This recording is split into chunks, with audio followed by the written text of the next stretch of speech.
woke up this morning, the sky was gray, another storm. So welcome everyone to this workshop with me, Manon Doucet.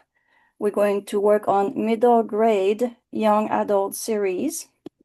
We're going to be working on book number 3, and I'm going to show you the workflow on how I did it and how I go when I love a story and I want to go to town, like I said often, how I get that story developed through ChatGPT and then Sudowrite. So it's me. I'm a writer, teacher, creative guide, life coach. I long to be a mother and so much more. I love working with Sudowrite. I love working with young writers of all age. I like to work with advanced one because we learn a lot between each other, which is fantastic. So this is a safe place to work together. So please stay mute unless you are invited to speak. So you can raise that little hand, which is in the heart shape inside the Zoom bar. You can also put the big word question or say to John, I like to ask a question, and John can tell me or stop me and says, hey, we have a big question. Can you answer that? Be kind and supportive. This is a creative, judgment-free space. So let's have some fun, learn a lot, and write something magical together. These are few of the books that I have published. So like I said, I'm not new to book writing. Next thing is camera off, mute, reduce feedback, sound that disturb the teacher flow. So as you can see in the little picture, that's basically what that looked like when we are on the flow and then oops, something disturb us. We don't want to lose our train of thought when we're teaching something important, and you guys are important. Raise your hand or put a big word question in the chat, and John will be helping. That's my co-host today with me. So again, thank you to John. At the hours, you're going to get an email from Sudowrite asking for your feedback. So please, before you go, or when you go to your email, we love to hear from you or read from you. Tell us in 1 or 2 sentences what was your favorite part of today's session. What's one thing you learned that you are excited to try on your own? And what else you like to learn in the future so we can have your feedback in so we can make better class for you or give us idea for other class that you required. So this class is for those who seek a different workflow. We're not all writing the same way. And I think in the last 3 days, you can see I have many workflow. And when I teach with John, you can see we have a way different workflow at that point also. You're going to leave with a clear idea on working a chapter book or a roadmap. Give you an idea on what I do and what you can do to write your own book.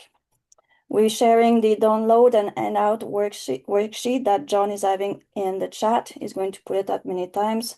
This is the things we saw yesterday, giving an idea of how the young adult grow up, age group, and what kind of book they're reading. Thanks to John, this is his little image. Again, this is the age range of a young reader, but today is young reader, basically middle age to young adult book that we're working on today. So we're kind of mixing the two together. Any question? I think we're good. Good. So let's go. Let's change this.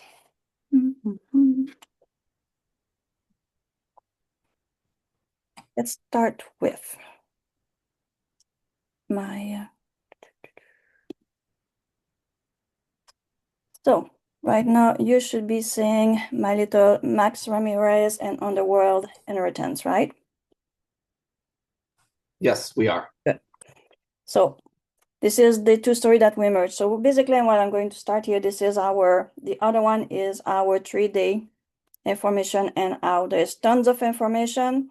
Not everything in there was covered, and things that I talk about, maybe not in the handout, but that give you a serious big idea of what we did talk for the last 3 days. So today, like I said yesterday, we're going to work with character. We're going to develop those characters.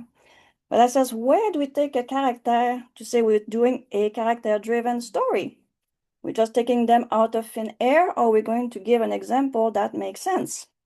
So this is what I did. I did an example that makes sense, And that will give some of you the idea on how to create a third book, or the second book, whichever you need. But you have two story, very different story, and it says, I wonder if we can merge those stories together and make a third book. But this is what I did. So we're going to have this little fun together. I'm going to show you how I did that, and the result is it's very, very, very interesting to read. It's very fun. So our character driven. So we have character. What's important when we have our character? Those are just the note, and then I will show you where they go in our workflow. So basically, I needed to know what's the major important part of character. And that's what they give me here, some elements. So wounds, so a past hurt or a deep insecurity. So what make a character lovable and memorable to the reader? So if he's wounded, what the character want, what the character needs is flaw and defense. So as part of the hurt and deep insecurity, fuel their internal conflict. Number one, the want. What they think they want externally drive their initial actions. The next one, what they need, what they really need emotionally, the truths they discover. The flaw and defense, what keep them stuck or granted. Create friction and growth, sorry, in the story. So you have example here of someone wounded, abandonment, like a child is in foster home, is wounded, and I have the feeling of abandonment that make a character lovable and attachable to you, the reader. So he believes his father choose not to love him, things like that, which Max, we know his father is a god, and Max believed that he was dead or he was gone when he was born. So that's why he believed that his father chose to go away and didn't love him. The want to go home where life makes sense. So he dropped into a world doesn't make sense, and now he wants to go back to his grandmother. The need, now he needs to accept his divine identity and choose his own heroic path. So that's the need in the story that Max has to face. The flaw, well, sarcastic, deflecting, and denial of responsibility. So we saw that in the story of Max. So this is how you go and find inside your character and develop those characters to be memorable to your reader. So this is example of that. Make their power reflect their personality. So Max, again, our first story with Max. Max is a spirit speaking air infinity. So we know that he has magic skills. His personality, he wants to control but crave connection. His gift, communication with the invisible. So we know he talked to the dead. Kaylee, fire manipulation. She's the one who can put eyebrows on fire and cannot shake people's hands without making fire and things like that. So these are little things that make the character memorable, and you can remember them. Jordan is the one who shifts all the time, is a shifter, and he has no control on his shifting, so he makes things a bit cocasse during the story. And Emily, that's part here is in the other story, the book number 2. She's the one which is based on a bit on a Nancy Drew kind of story. So Emily is part of book 2. So we'll just go over it a bit. Next, design relationship and narrative tension. So I went a bit deeper a bit. I want to know a bit how they work together, because Max and Kelly, fire versus air, because Max work with air, with spirit, and she's fire. So she pushed him to act. He resists her intensity, but over time, they respect each other, courage. So I wanted to find the link between a few of them. So Max and Jordan. Jordan is the one who's a pseudo affection and acceptance. Jordan is chaos, soften, Max denial, Max steadiness, help Jordan own his worthiness. And then here we have Emily. Emily and her friend in the library in book number 2, which I will talk a bit later. So these are as far as I went with the note, because then it says, okay, we have a lot of notes. Let's get into the big juice of the action. So yesterday we had, or the day before, I should say, we had the story of Max. So you have that in the link that John keep sharing. You can go and read it. This is a story that, how many words we have on this one? It's a fairly long story, so it's 39 minutes reading, so it's not too bad. So you have this. So what I did, I'm going to switch window and I'm going to share you this one here. So this is Mac's story. You have this in your handout. You can read it. And as you can see, it's 39 minutes and 20 seconds at 1.5 speed reading with Speechify. It's very interesting about a young boy which end up in the middle of desert at the start. So it's mid-res, very quick. Doesn't know what's going on. And then you find out he's a demigod and things are happening very quickly. Very interesting story to read. I will not have time to read it, but when you have chance, you can go and read it. Then we have story number 2, The Secret in the Stack. So Emily is in the library and she's like Nancy Drew kind of detective. She sees things where people don't see. She sees codes, clues, and she's finding and helping people finding cats and things like that. So really somewhat Nancy Drew kind of story. For my main story, I will not use that story because I kind of put a bit of magic. Nancy Drew has some kind of little magic in her story, but there's always an explanation at the end that's not magic. Someone play with a projector or a play of mirror and things like that. So this part here, there's a bit of unexplainable in that story, which that's why I said I am working on rewriting that story. But for the fact that what we're doing today, the story is good enough to merge them and make book number 3 for you guys to see. So here, let's go back to this screen. Any question? Because I'm speaking fast, even though I'm still coughing. Any question that people needs an answer? Looks like we're doing good. All right. So we are inside the story. So those 2 stories, I took them in and I brought them inside a Google Drive, a Google document. Basically, I took the whole story of Max and I brought it in here. And then I took the story, my thing doesn't want to move. And right below it, sorry, because somehow I cannot get this to move on the side.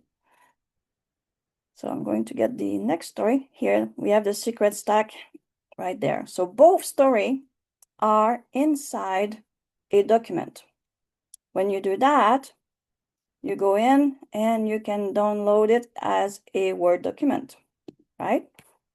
And at the bottom, I got to remember what I did at the bottom, because I did go in ChatGPT and ask some question. Because here I need some information. So I says, okay, I want to do book number 3. Let's get some help. How can I get book 1, which is demigod and god and magic, mixed with a Nancy Drew style book? And we came up with the Order of the Forgotten Realm. So I did take everything, copy it, brought it inside ChatGPT, and ask question to ChatGPT. Says, okay, give me some idea here because I want a very good book, which the character are going to grab my readers. They're going to get glued to the story and they're going to say, oh my God, the first book is Max, the second book is Emily. Now we have a third book with the 2 together. How that happened? So I did ask question and I says, okay, let's get some information here. So the true purpose of magical notebook, the mystery of missing God, the other betrayal, and their own emotional wounded before the portal collapsed forever. So basically, a secret order has hidden ancient notebooks across libraries in the human world. Each a gate, sorry, to to mythic realms forgotten by time, when 12 years old Max Ramirez, half god, half human, escaped a shadow ambush using one such notebook. He accidentally dragged Emily, an elderly girl obsessed with puzzle in a library work, into a divine conspiracy across reality. So the two stories got merged together right there in a concept. So it says, let's get those words together. So how that's going to happen, the mechanics. So Emily find a notebook in the order in her school library. The page shift revealing coordinate and myth Max recognize. Max, fleeing demonic pursuer, jump reality through the notebook portal, colliding with Emily's world. Then together, now they are together and they figure out, well, we're going to have to work together. So that's what happened.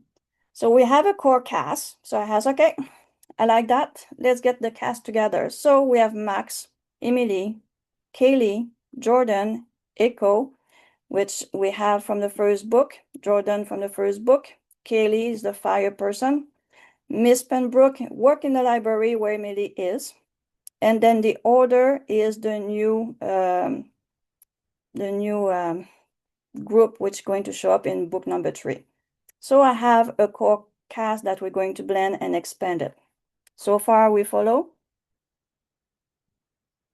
So I said, okay, perfect. Yep. I like that. You have all the information of both books. Let's get me some kind of a breakdown of a act and a bit like starting like a outline.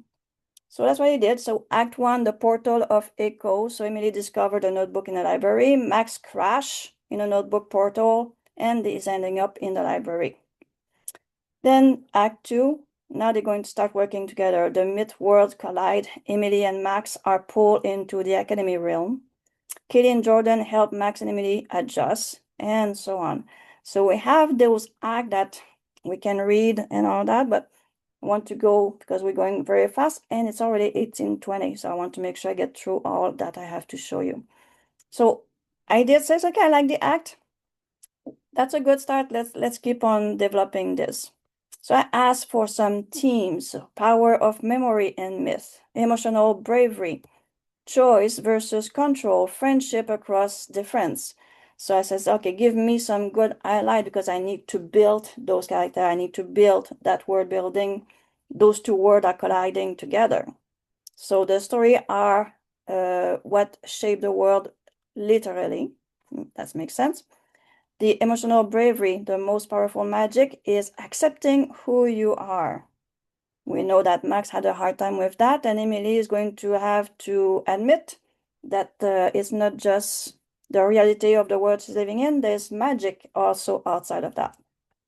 Choice and control, kids wrestle with agency in the world built by adults. I think we all been there when we are teenager and says, oh my God, I can wait when I'm an adult and do whatever I want. So we can kind of relate to this part here. Friendship across difference. Bookworms, demigod, unstoppable duo. So we can tell that a demigod with magic and a young girl with detective kind of a tendency and everything has a purpose, kind of make a very fun duo right there. So and you'll see in the story, it's kind of, you're going to see it right away in the story.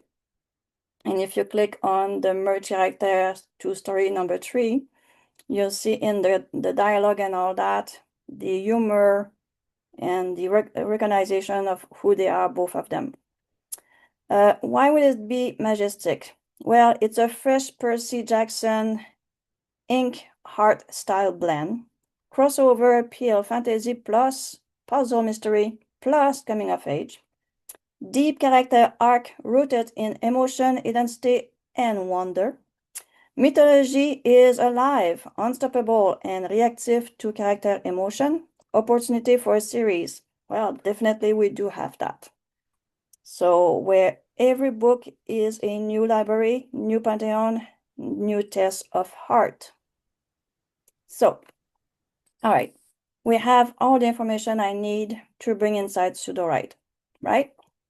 So what I did after that, let's move back to my Sudowrite, which is, I believe that's the one here. All right, so you see my day tree, Sudowrite? Yes? Yes, yes. All right, so I'm going to put this down. All right, so how did I do all that? Day tree. First, I went to, and I think you can see right here, we have both story. We have 45,172 words, along with all my little chat information of what I want on that story. How did I do that? I did import it. So I went and get that document. I click import, brought it in, give me my day tree story. And that's what you see right there. So that's the document that has both stories plus all the ideas for the third story. Exactly. Sounds good? And I did Yep. show that yesterday on how to import.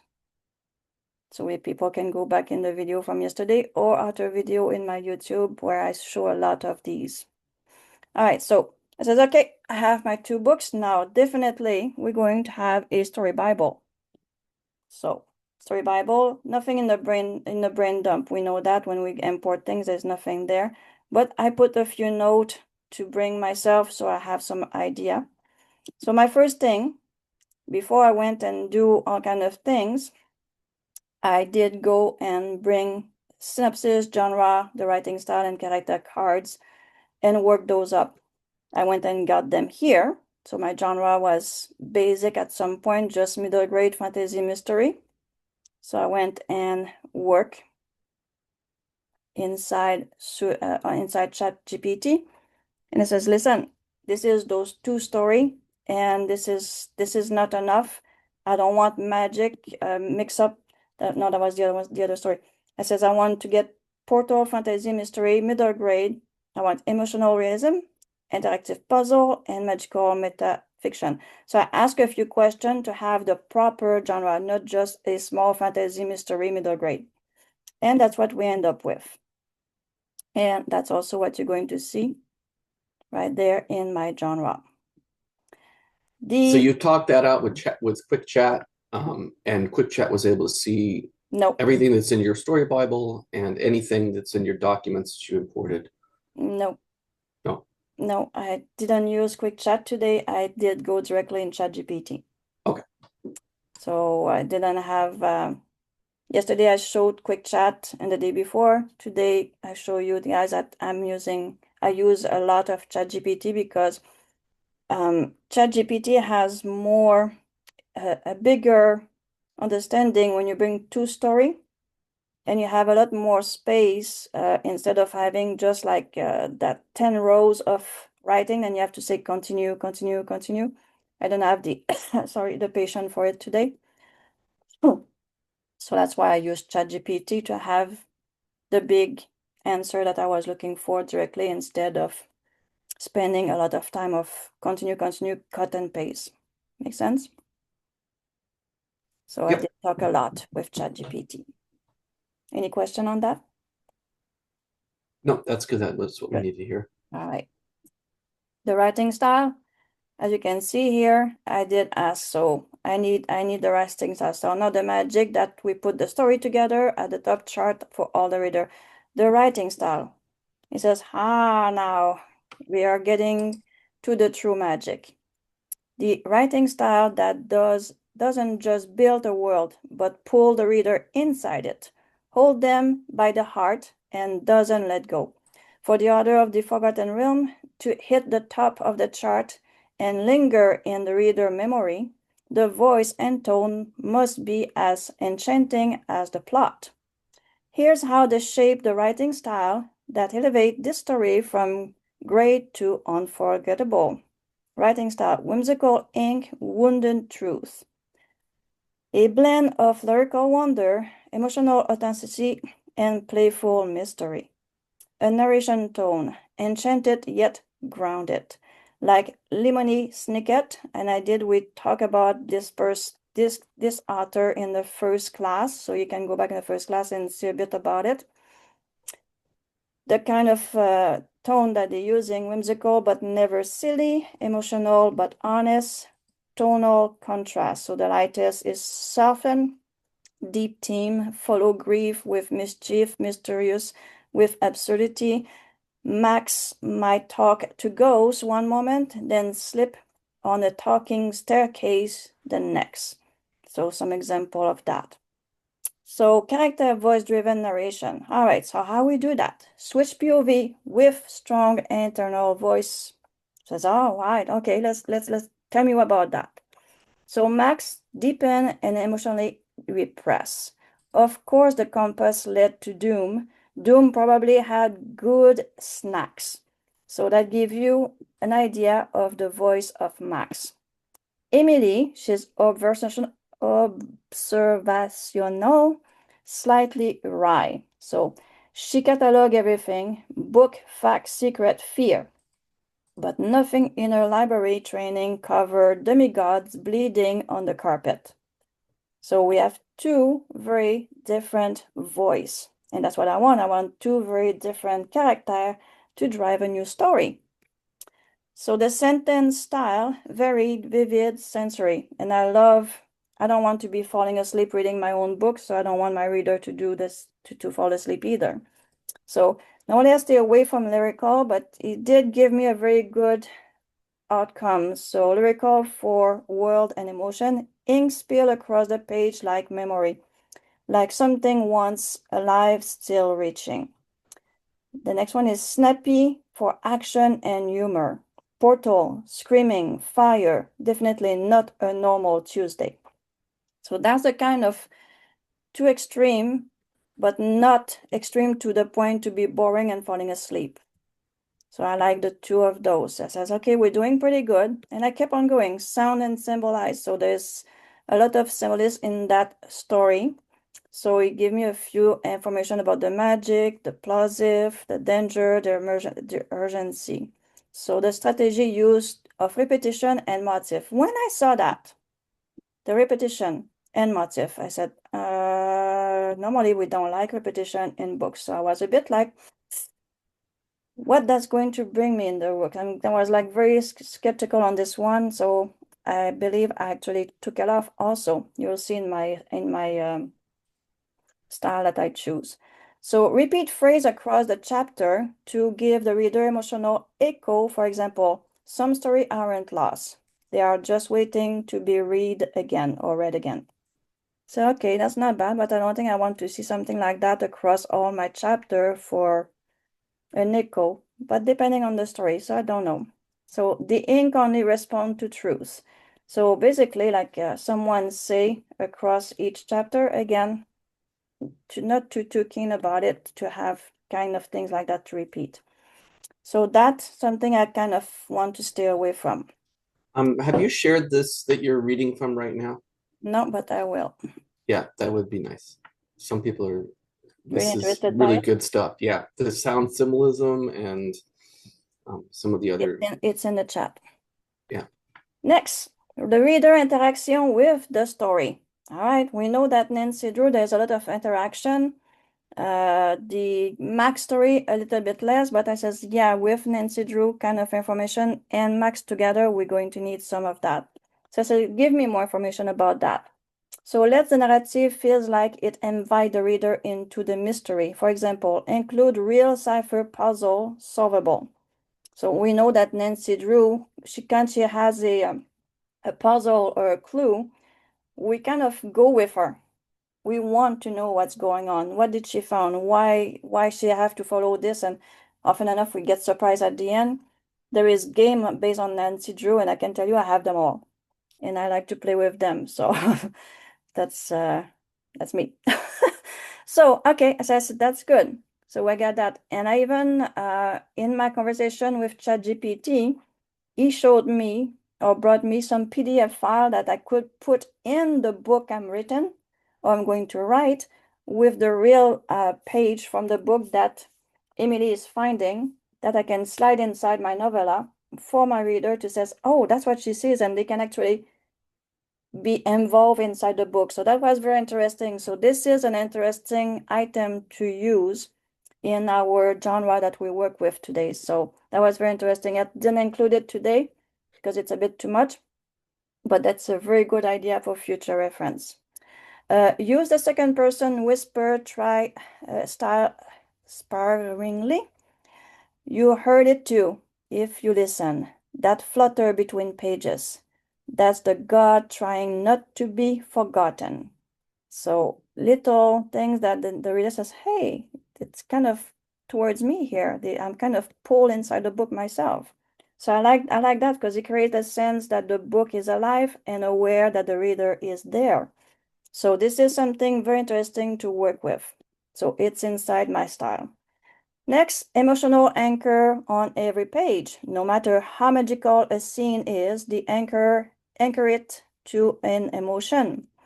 So a scene type anchor, emotional puzzle, solving self-doubt and pride portal, opening curiosity or fear of magic, lesson, shame. So you can see that they're attached together, but it's, I think you can get a bit, I will have to go and fix this because they have to have separation and dot. But the example of it is, Emily didn't unlock the cipher with logic. She unlocked it when she wrote the one thing she never said out loud. I'm afraid you'll forget about me, or you'll forget me. Emotional. This is an anchor that says, that give us something that's inside of her, which she gave us a piece of her as a reader that we can actually hook and says, okay, I like it, that bring us into her world. So you understand that part? Next, theme woven in language of choice. Use memory, books, ink, breath, story as repeating language of choice.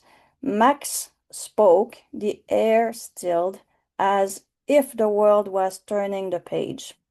So if you read the story of Max, you understand this part over here. So we have these which coming back inside book number 3 that you're going to be, it says, oh yeah, that's from book number 1. You're going to be able to make the link, which is very, very interesting.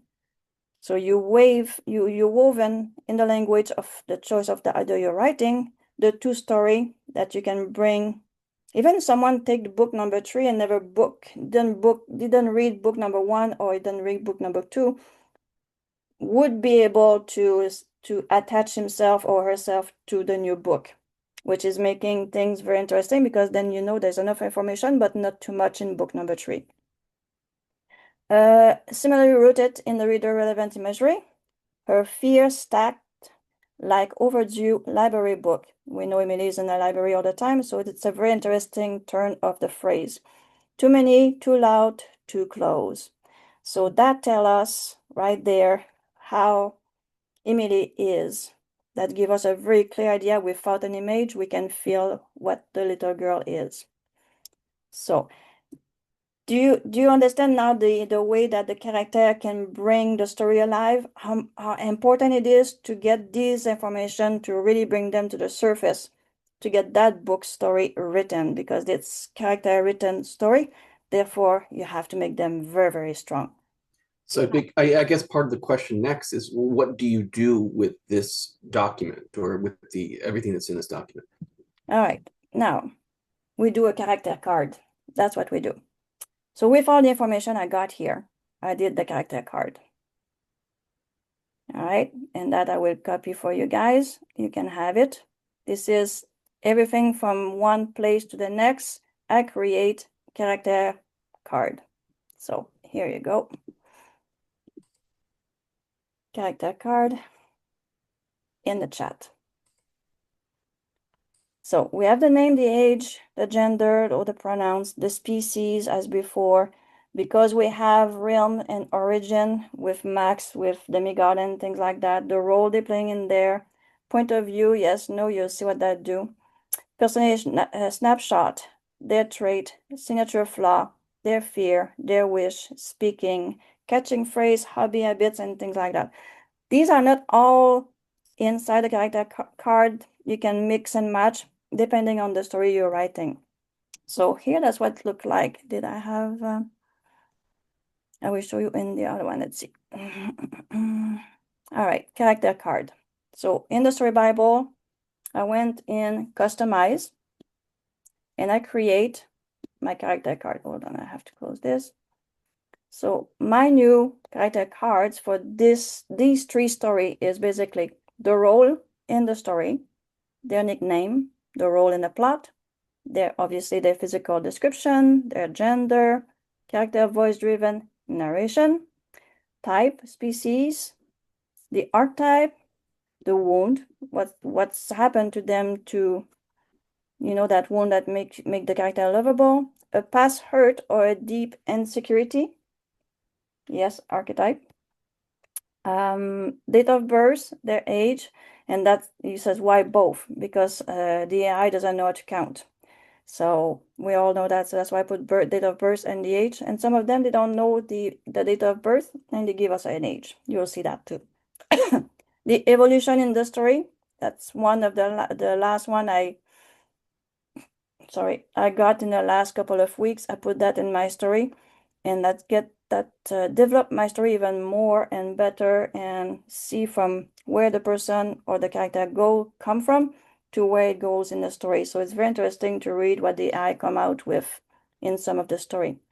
What the character want, what they think they want externally, drive their initial action, what drive their initial action, what they need, what they really need emotionally, the truths they discover, the flaw, defense, what keep them stuck or guarded, creation, friction, and growth, magic skills, because we have some magic in there, personality reflection, design relationship with narrative tension, signature voice. That's very important too. I want them to have a different voice. I don't want them to be all on the same monotone kind of story, or they all joking the whole time and nobody has like a different character style. Their Kirk, their habit, point of view, yes, no.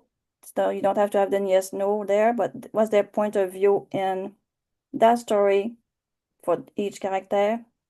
The species, mythic lineage, or where they're from, their realms or the origin of the character, and the personality snapshot. So you'll see what that do. Let's see with Max. We all know Max, our demigod, our protagonist from the first book. So he doesn't have a nickname. And if you remember the first book, he says the same thing. He doesn't have a nickname yet. The role is a young demigod discovering his place between the mortal and mythical world while searching for his father. So he's still searching for his father. Physical, a lanky 12 years old with warm brown skin, unruly black hair that never stay neat, and dark eyes that sometimes flicker with otherworldly shadow when his power manifests, etc. Is a male, is a he, a him. His voice, quick defensive response masking deep emotion, tend to deflect with dry humor when uncomfortable. Internal monologue often conflict between wanting to trust and the instinct to run. Is a demigod, half human, half Mayan deities. I like the fact that they just don't put God there, they just give us is a Mayan deities. Coming of age, then state discover emotional growth, that is archetype. The wound, he was abandoned by his father, and subsequent isolation. So I want to just call reference to what you have there in archetypes as opposed to what I thought it was archetype.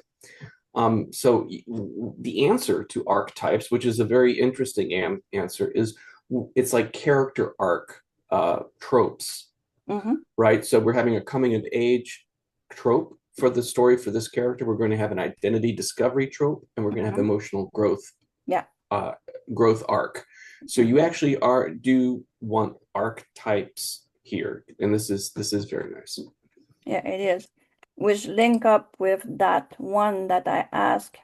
Where is it? I will catch it up when I get down there. Where we were. Wants, needs, belonging, acceptance. Where's my archetype? Isolate, find his father, answer, mysterious.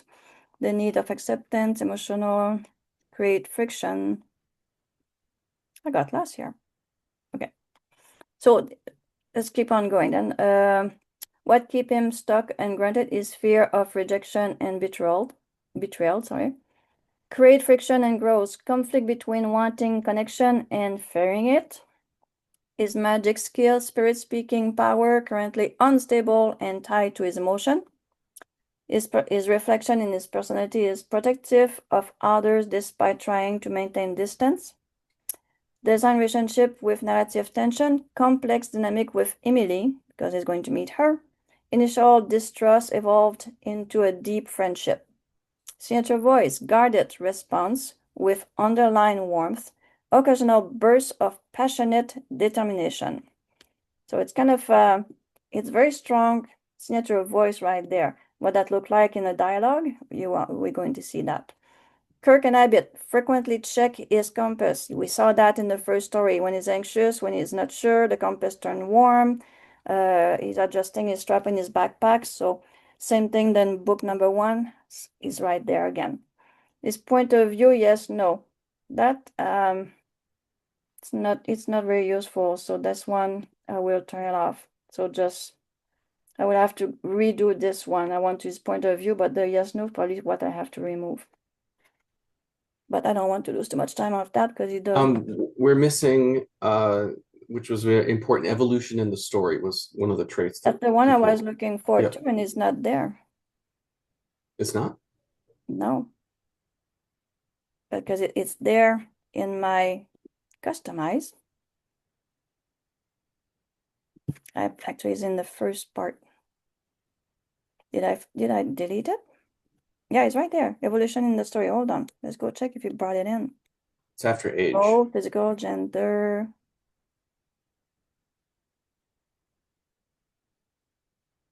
Evolution in the story. So from isolated runner to accepting both his inheritance and the power of the friendship. So that's the evolution in that story, in Mac's story. It's kind of very short compared to book number 1, where we had a bit more information on his evolution of the story. Why is it turning purple? Okay. All right, what else do we have? So we have that point of view. So I take it off. I will have to fix this one. Specific myth and lineage, son of Apush, the Mayan god of death. The realm origin, straddling between mortal world and the mythic realm. And a personality snapshot, a guarded, quick-witted boy struggling with his divine heritage and trust issues, whose defense exterior mask a deep longing for connection and understanding. So that gives you an idea on how you do a character card that will deepen your character to help the AI to actually give you what you're looking for. Here is something I tried, because I says, where we have the two now, we have Max and Emily. I wanted to see if the character card was able to do something and put them side by side. That's why there's an eye there. It's closed. It didn't work. So, okay, so I says, that doesn't work. I need that card. I need to know what they're going to do when they work together. So I went and did a duo character card. So what that looked like?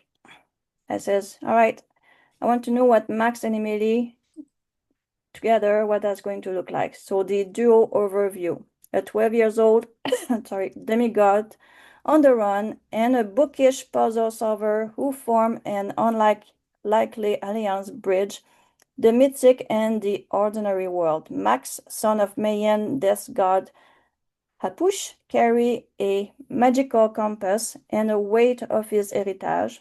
Emily, a library volunteer with a gift for code and cipher, possesses an analytical mind that proved crucial for understanding magical text. Their initial collision in the library aisle set in motion a journey that will challenge both their understanding of story and self. Their relationship snapshot, initial worry. Max sees Emily as a potential threat, with Emily's views of Max as a fascinating puzzle to solve.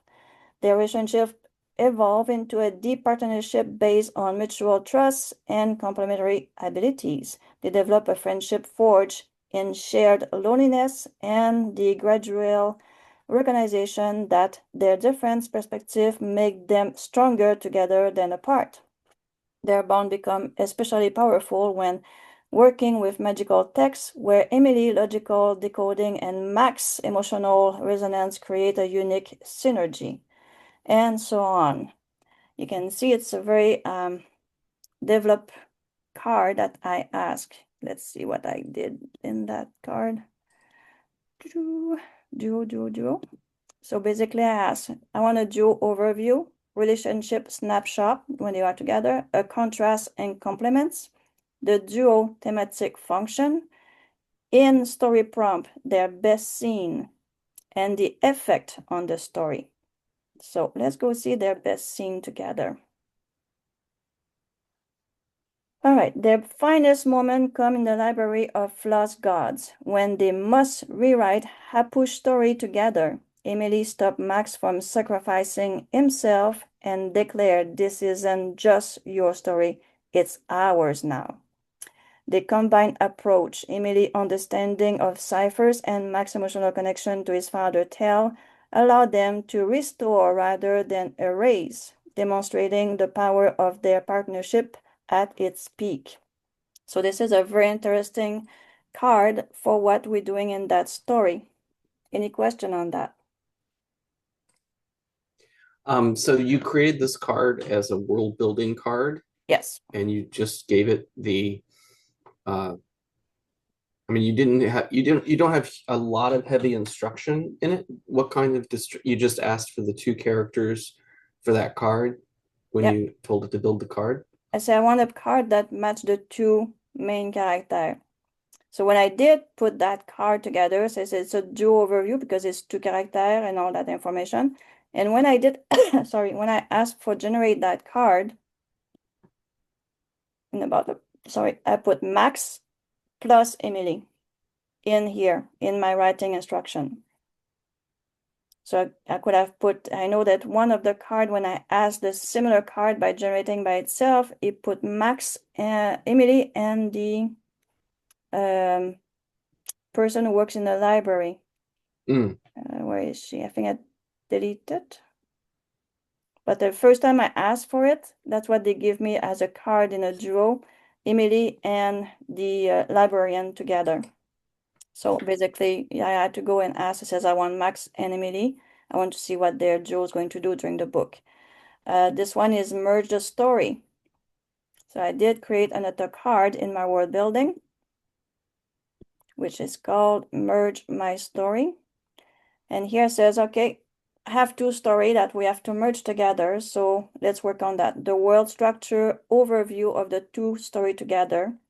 The institution and the faction that involve in both story, the magic system, the mythology framework, technology and tool of magic, because now we have today's world and magic from the Max world.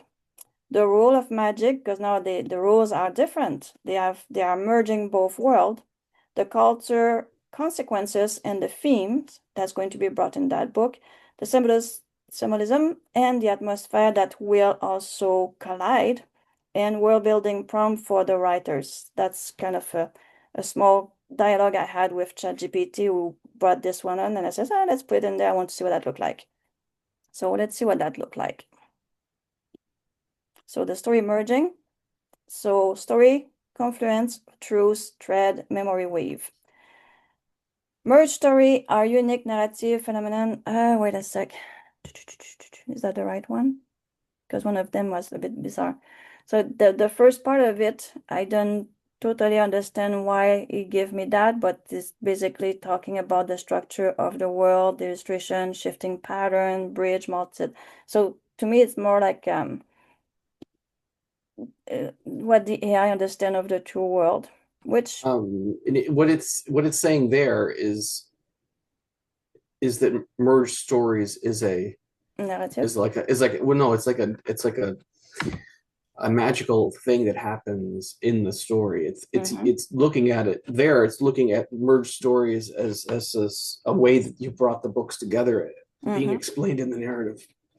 Yeah, but he explained it in a I was like a cold way. It's not there's no max and this and Apu, and you know what I mean? That's what I was talking about more than it's Right, because it's trying to explain like a technology that's exactly. in the world. It's not really a technology. You're asking it to merge the stories and give a world structural overview of both stories in one. Exactly.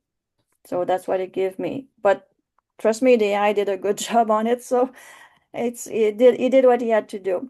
The institution and the faction, the academy maintain a special division of merge keepers who study and document the story intersection, the Order of the Forgotten Realms, which is a new fraction which is going to show up.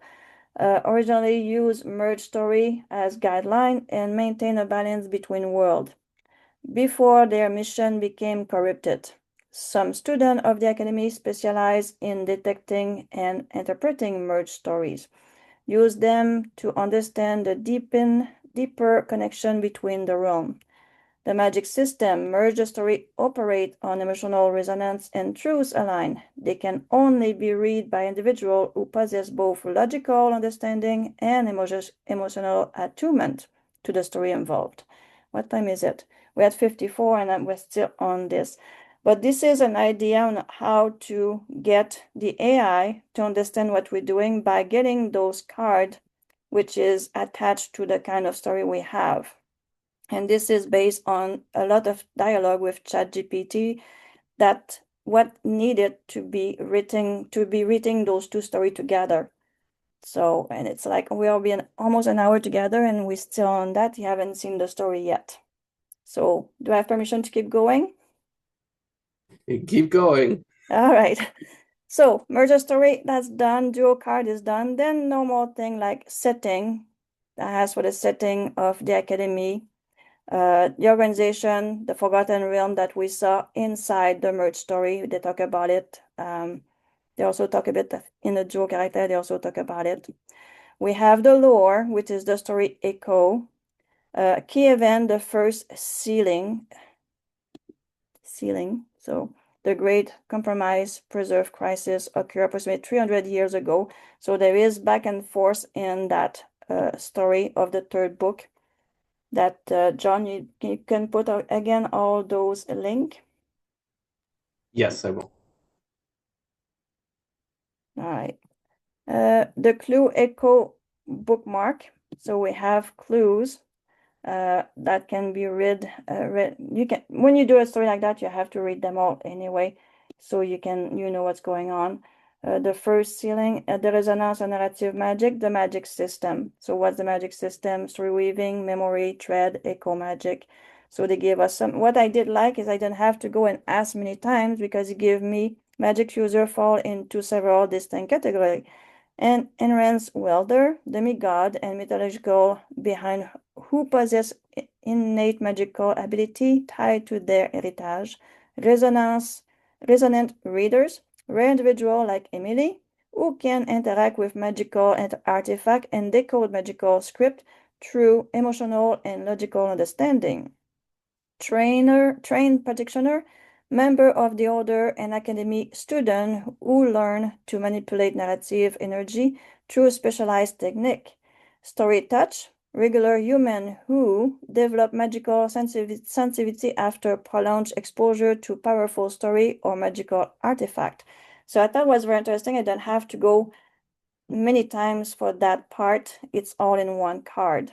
And then it's giving me the major school and magic include memory weaver, truth threading, echo speaking, reality editing, cipher casting, artifact binding. The art of presenting and manipulating the story, using emotional resonance, communication with story echo and fate myth, advanced technique for altering and the fabric of reality through story manipulation, the use of code and puzzle to unlock the magical effect, and the last one, creating and using object that can channel narrative energy. So I says, that's great. It's on my card. Don't need to do many of them. So I stop after that. Says, okay, I have quite a few card here. If we give too much to the AI, we're going to go crazy. All right, what did I do after that? I had all of my information. It says now we need the information for the outline. This outline, as you can see, I got it with ChatGPT. So everything that I had here, it belongs also to my conversation with ChatGPT. And I said, ChatGPT, with everything we have above, can you please give me a outline to write my story? And this is the outline that ChatGPT gave me. We have 24 plus an epilogue, which open to book number 4 if we want to write book number 4. That's great. So that gave us a custom outline. Now, and as you can see, I got even farther down. I even got a novel outline, the hero journey outline, the Hollywood outline, and the circle, story circle outline. So we have the novel here. They're all having slightly different, interesting turn of event. So let's just make that clear. So what you're showing us are the different outlines that you generated using the outline tool in Sudowrite? Yes. So my Brainstorm is there with my basic. I did ask ChatGPT to write me a 800 to 2,000 word synopsis with everything we had talked about. So it gave me almost 2,000 words synopsis, and I think it cut down. Right there, it finished at the end. So this is the synopsis that ChatGPT gave me for the story. So that's perfect. I like that because I need something to start something somewhere. Then, remember, we did work out our genre. So the Mythic Portal, Fantasy Mystic, middle grade, with emotional realism, interactive puzzle, and magical metafiction. This is a genre. Then I says, okay, now you're going to say, Manon, this is not what you normally write like. I normally don't go third person. I'm always first person, present tense to get my reader in. But after talking with ChatGPT, and it says, how do we get those reader to feel included inside that story? Because it's a big story. So after talking many times with it, it tells me, it says, okay, this is the style that we should end up with. Emotional bravery, character-driven growth, and synthesizing myth and mystery. Close third person with character voice bleed. That one was new to me, the bleed. I like that. So I says, okay, I'm game. Let's do it. So dry, character-based, ironic, not goofy. So we don't want goofy in there, but you know what that means? It's for young reader. I said, okay, I like that too. Motive, callback, interactive lines. Again, those are new things that I don't normally work with. And I says, I'm game, let's go, because it has to be interactive because we have the detective with the gods. So go for it. Alternate, fast, snappy. You know I like when it's fast, snappy with action.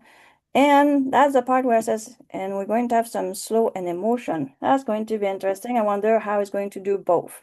So, okay, I'm game. And there's a lot of questions that I asked ChatGPT and make a few explanations about the style to make me understand better where it was going with these style. Ink, memory, light shadow, erase words, broken kills. These also are basically new item that I start working with today. So it says, that's very interesting. I'm going to wait for the result. Okay, let's do it. All right. We got that. We got our character. We got our world building. Now it says, let's do those outline. And that's why it says, the first one is the ChatGPT, our outline here. How we do that? Copy everything. This is our ChatGPT outline. You go in the outline. When you choose your outline, you go generate outline, you go the arrow down, custom outline. As you can see here, it's the whole outline from ChatGPT is inside here. And I say, use that. And he did. So custom outline. And I have to get this up. So you didn't import the outline, you had it generate a custom outline using the entire ChatGPT outline. Yes, and I did actually customize, and this is the outcome of it. Cool. So I'm going to close this here. This is the customized outline that I asked to generate. So when I did go in the world building here and in the outline, I say use it, and it starts generating the outline, which is the custom one here. Okay, I'm going to stop it because if not, we're going to get stuck there. So I put that ChatGPT outline and I asked to generate it. And this is the result. And I did delete it.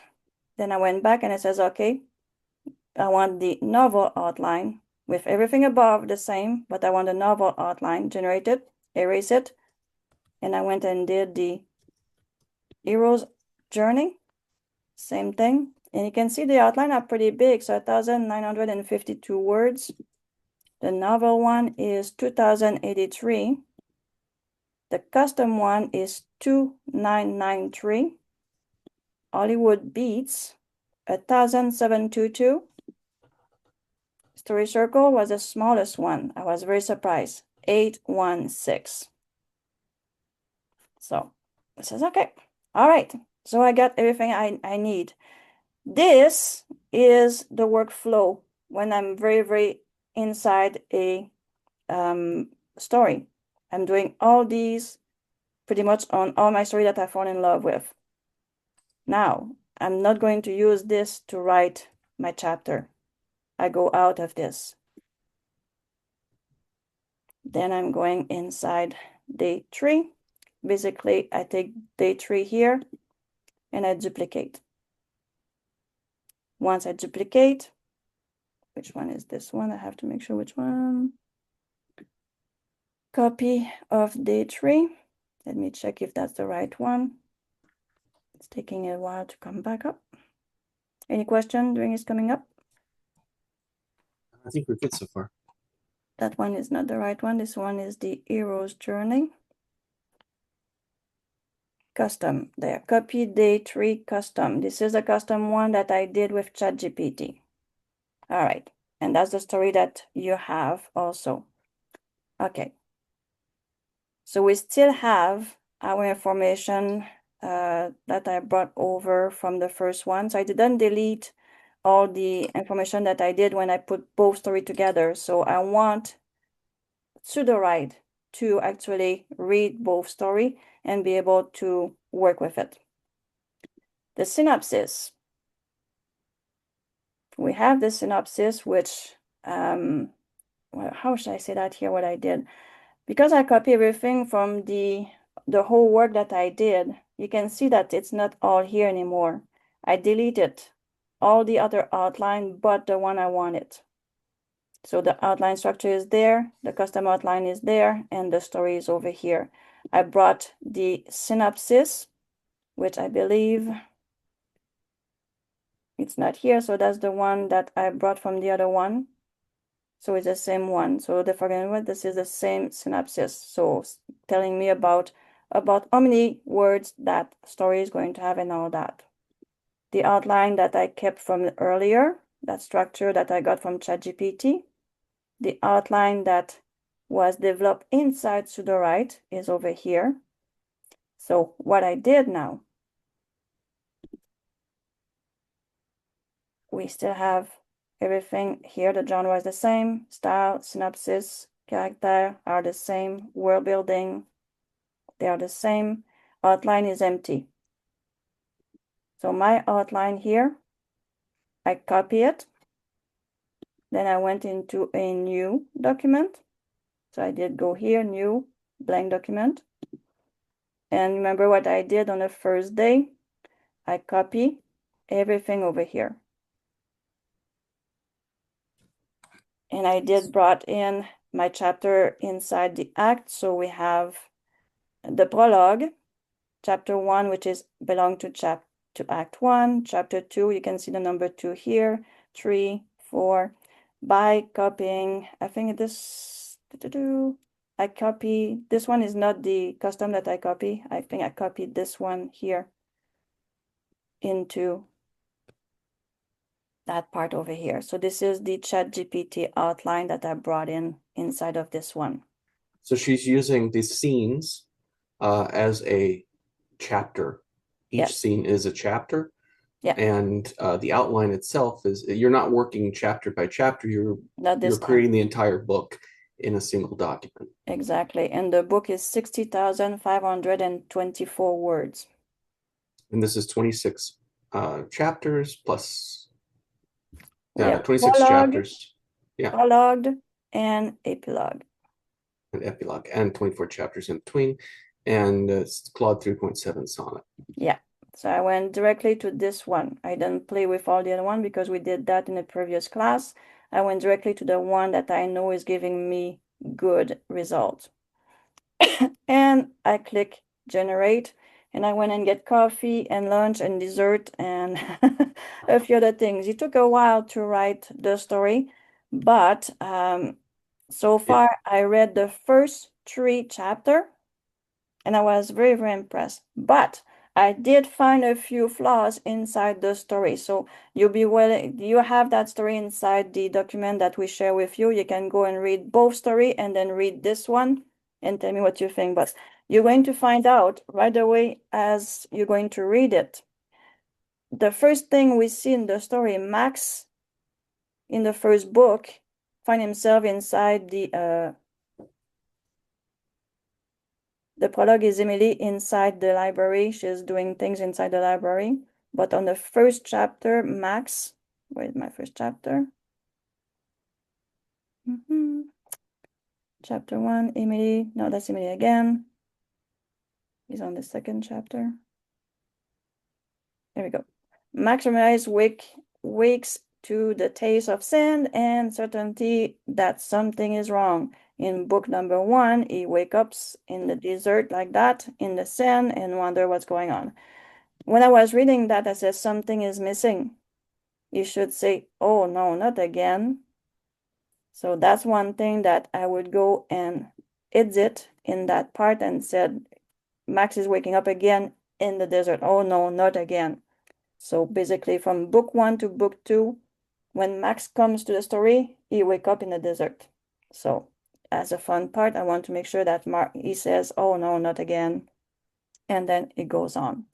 The second things I find out as I was reading it, I need to reread Emily's story. So Emily, right now I'm rewriting the entire story to make it more Nancy Drew, more like what I said to the AI says I want the story properly written, and I believe I have it.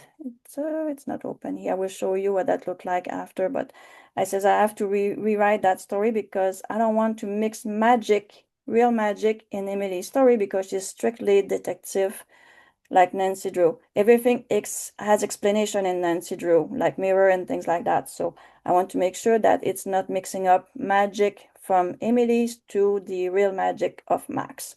So that's something I have to work on, and I'm rewriting Emily's story because of that. The next thing that I find out is, you remember Echo?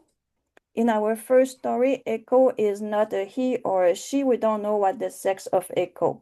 So is a they or them, or I don't want to say it because it's not a dog or a cat, but it's kind of, that's where the ambiguity on someone who we don't know what's their sex because they are not human. So that's one thing, because in this story here, when the grandmother talked to Max about Echo, she say is a she. So I will keep on reading, but I says, well, wait a sec. The reader, if they're like me, would go and says, Echo is not a she, it's a they or a them. So that's something that I find out that I have to fix. But then again, if I go in my character, Echo is not there because I base the character on Max and Emily and as a duo, which is in my world building. So I know that I have to go and get those characters inside my story to make sure that we have the proper gender as the AI helped me to write that story.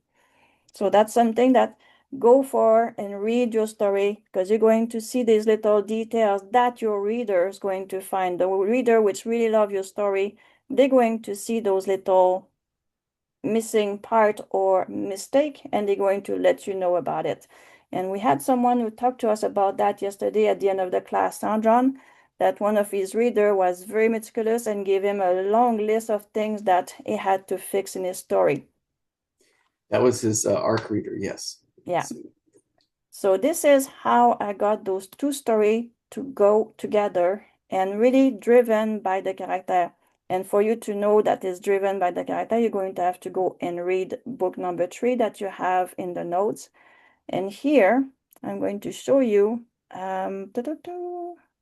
rewriting story number 2, day number 2. This is what I did today. Now you're going to see my workflow when I rewrite a story and how far I'm going to go. This is Emily's story. So we still have the information about Emily, but with more information on what I want for the story. I ask a lot of things to quick chat, title and things like that. That's the first one, so that has to be deleted because I duplicate and brought it in. So this I won't need it. But the first story is here. So I brought the first story in. And then what did I do? Look at that. Where is it? Come on. Why it doesn't give me my plugins? I did not call the plugins on. Okay, I'm going to give you the result of the plugin then. Here's the result of the plugin. I did go and ask information on the original story. I said, is it ready? The plot, 8 of 10. So I went and get that plugin to have some information about the original story. And I do go at the end and see what needs to be fixed, tightened, remove, polish, and things like that. So I read all that to give me an idea on how to work better. Then I go to my character. Now the story open with mysterious, so that's things I pass over. Emily, so when I got more deeper with character. So this is Emily and a little card on Emily. Notebook on hand, driving forces behind group investigation, driven to her love, mystery, and all that stuff. So Nancy Drew kind of style. We have Jimmy, Emily, best friend, a quirky 11 years old inventor and doodler. He has wild curly hair and all that. Then we have Milo, Tessa, Finn, and Nina, Ezra. We go inside here.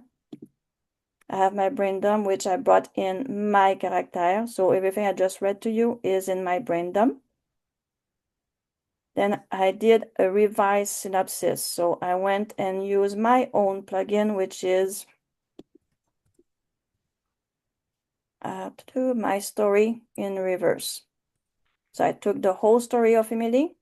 I click on this and I got my story in reverse, which gave me those characters, give me the tone, the genre, and the comparable title, Nancy Drew, blah, blah, blah, and a synopsis based on Nancy Drew that was helping me to get everything to go. And again, a lot of information. So I wanted more clues, missing page in 2006, da da da da. So I built up a story back and forth, and I brought all that inside Sudowrite. You can see I asked for more clues, realistic stack, personal motivation, Emily connect to her grandmother, no magic, 100% explainable within real logic. Villain with motivate and opportunity, the board member covering past action. The climate public reveal, truth comes out in a dramatic but believable way. So this is basically the style of Nancy Drew. And you can see here the key element of Nancy Drew style mystery. Thank you for the people who have come today, by the way. We are going through this second version of the story. So hopefully you did learn something, and I'm just going to keep on going until I finish this part here. And enjoy the rest of your weekend. And the recording will be posted as soon as it's Oh, available. yeah. Everything gets recorded and everything gets posted along with all the information and the document. Then I did ask for the synopsis, and that's funny because I had to work my brain dump a few times and remove space because I had to ask 3 times for the synopsis because he told me some very bizarre things like nonsense at all. So, but he finally gave me a synopsis, which is nearly 800 words, 712 words. I read it and I was pretty happy with it. And I did ask for the panel of character to be open, and my character are exactly the same customized that we have inside the other one. So it's giving me very good character information and my world building. So you can see that I have a lot more character here than the original story that only have 5 character, and now we have more. And then we have the world building, where I have my setting, the library. The organization is the board of trustee. The lore is Carter classification system, the Oakwood maze, Carter collection. So you can tell that I did go through and did says, okay, we need lore, we need organization. And I went and get one after the other, and I brought them in, all of them. Sorry. So you can see I have a pretty developed world building. And then the story is not written yet. So this is where I am with my story about my little detective. When this one is written, then I will do the same thing that I did today, match the 2 together and write book number 3, which will put Emily together with Max. And that's it. That's what I had to show on how to get those characters to life and do a story. And I hope people will read that story of book number 3 with the merging of the 2 small stories that we did yesterday and the day before, because it's very, very interesting to see the result. And it's really character driven. It's I got attached just by reading the first 3 chapters, even though I saw a few mistakes as I go. Any question? This is great, Manon. It seems intense. It is. This has been an intense 3 days. It's a lot. It's a lot. Yeah, trying to figure out how to do it again. And now one of the things that we just saw with the rewrite story, and the way that you're doing it, are you connecting to the original story that you're rewriting? How are you? You remember the first Max? Max, you have a version of Max story. Yeah. The real story of Max is 60,000 words. Yeah. So the one you have is the short version of Max story, and the Emily story is a small version of the Emily story. But this story here is not written yet because that's the one I'm working on. Once I'm done with this one to my liking, I'm going to take the original of one of Max, which is 60,000 words, and bring that inside ChatGPT along with Emily's story, and then do the same process that I did today to produce the book number 3. Okay. With the 2 books, and having, like the gentleman said yesterday, make sure that the scene from the book 1 and book 2, when they merge in book 3, they make sense. You know, he had to go back in his old story to make sure that he was able to bring the right information forward to the 3rd book. And this is what we have to do here, the same thing. And make sure you have character cards for Echo and other characters that you want to show up. Exactly. So when I do finish this one, all the character for both story. So I'm not sure if I'm going to bring them inside a series kind of thing here, like a series, or if I'm going to just bring 2 projects and go through ChatGPT. So I may try both ways and see which one works better. The other thing you could do is export characters and import characters. Yeah. So you could bring 2 sets of characters in from. So it's similar to doing the series, but you have full control over the importation. Yeah, you're doing one chunk at a time rather than having it be live. Yeah, and put everything on an Excel sheet kind of thing. Well, that would be another way to do it too, right? Export them, look at the Excel sheet, blend them together on the Excel sheet, and then you just import them all together. Exactly. So if there's any other question? I have a feeling you're going to get questions after people can look at the recording and try to emulate what you're doing. People were excited by the character traits and what you were getting out of the character traits, and this idea of the dual character and the sort of the stuff that you're getting at world building was new and interesting, and some of the information from the style, the wording for different styles stuff. One of the things I'll point out is when your stories are not spicy, you're more likely to have Sonnet 3.7 make it all the way through to 60,000 or 90,000 words without crashing. Yeah. And so you get that that quality that you're looking for, yeah, in the writing, and this sort of the callback information that is really great when you have it all right in a single document. It's able to use the memory that it is holding as it's writing, instead of restarting over and over and over again. Well, we got an email saying that the fix also excellent and Muse that it was supposed to stopping between scenes. So that's one thing to test and see if it's really fixed properly, because we saw that yesterday, that Muse was stopping at every scene until after scene 3, then he decided to write, and the excellent was doing similar to the Muse was doing too.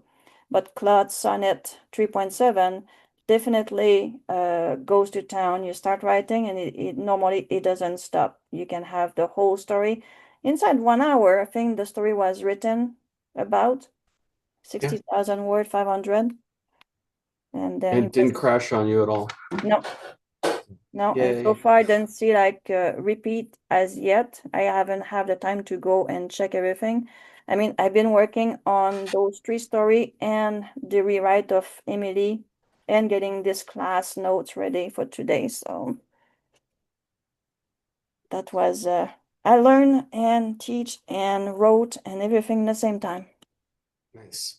A lot Now, of fun. another thing to think about if you are writing and it does crash on you for one of these long 60,000 words thing, if it's at the like 20,000 word mark, you're probably okay to restart it.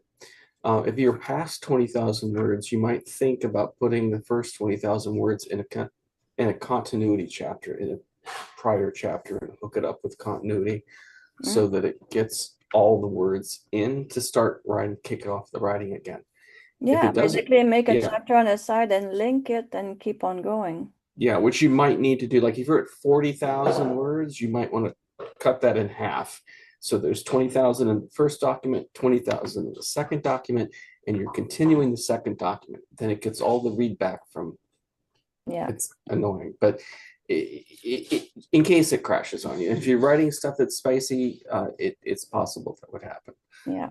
Or more likely that it'll happen. But it can also happen just because Claude itself has a bad day and crashes on you. Yeah, so there's the disconnecting device here on top in the 3 dot beside the title is sorry, is very useful. Yeah, and it will read back multiple chapters. If you want to write one chapter at a time, you can do that. Good. And it will read back up to 20,000 words in the back. Right. All right, so you enjoyed the class, Michelle? Yeah, it is intense, Victor. You're right.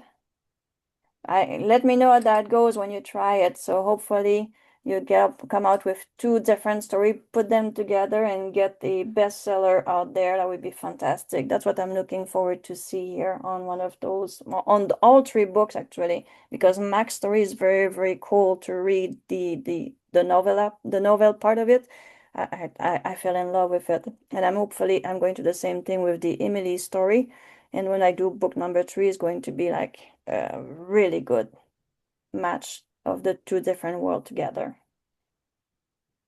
So on this, I say thank you. I'm going to stop the recording. If you have questions that you would like to know outside the recording, we'll be more than happy to stay a few minutes with you. So on this, I say thank you very much. This is Manon Doucet, and my fantastic co-host is John Crescent. So thank you, John, and thank you for all of you who stay all the way to the end. I hope you learn a lot, and I want to read your story. So thanks again, and good rest of your week. Come take a journey, step inside, where stories bloom and hearts collide. From From French cafes to Spanish skies, we write the world, no need to hide. Muse is calling loud and clear, in every voice, in every sphere. With Manon by your side, let Sudowrite be your magic guide. No borders, no walls, just rhythm and rhyme, writing in every language, one line at a time. From Berlin dreams to Rome's old stone, with moves in your hands, you're never alone. So dive in deep, let your words be free. This is your global symphony.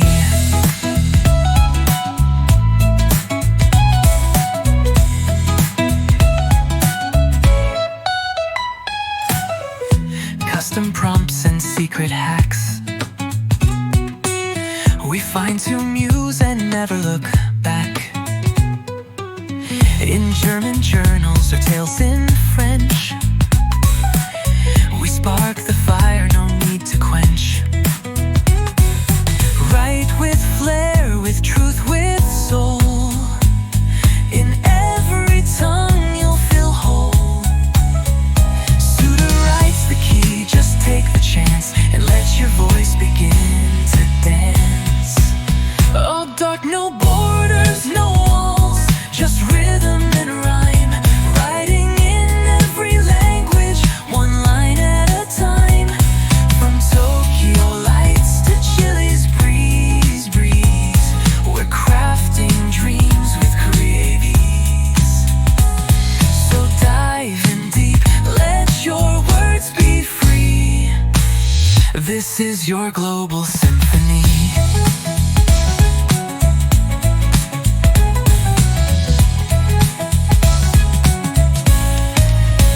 Écris ton rêve, cuenta tu historia, verschreib mit Herz,